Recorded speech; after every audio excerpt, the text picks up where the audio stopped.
For many companies, succession planning is a very difficult thing to achieve. Let us see why. Imagine a company that has groomed a second line for all its key positions.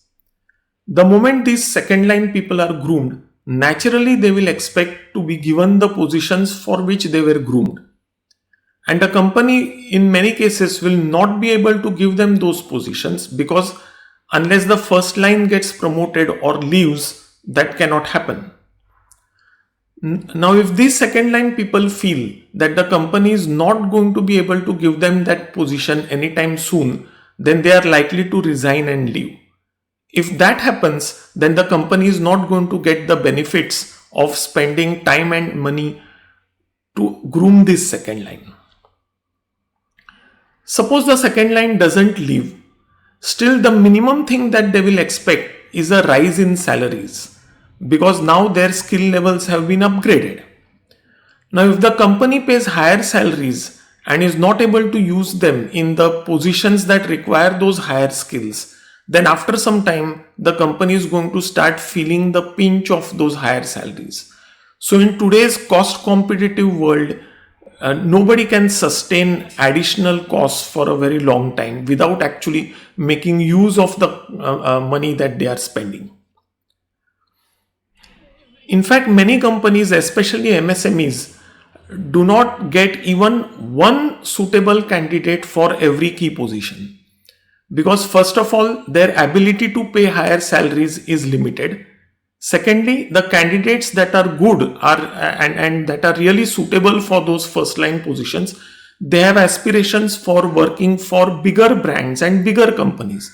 So for such smaller companies, MSMEs, the turnover of good people is very high. For these companies that do not get even one suitable candidate, for them to do succession planning is almost close to impossible. Given these situations, what can companies do? So let us first think, why do we do succession planning?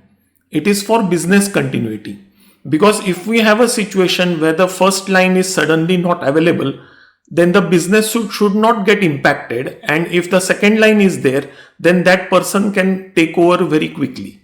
So the key element here is to reduce a bad impact on business when the first line is suddenly no longer available.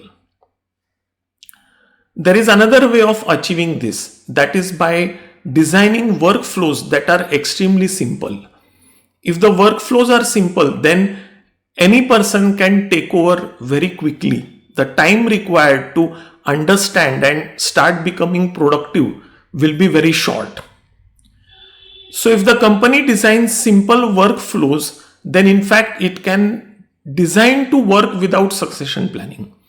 And this change in mindset, that rather than thinking how to do succession planning, the company should start thinking that let me work without succession planning but with simple workflows. This can give immense benefits to companies, because all the problems that we discussed about grooming second line and then the associated problems of either they leaving or the company not being able to give them those positions, all that will get solved.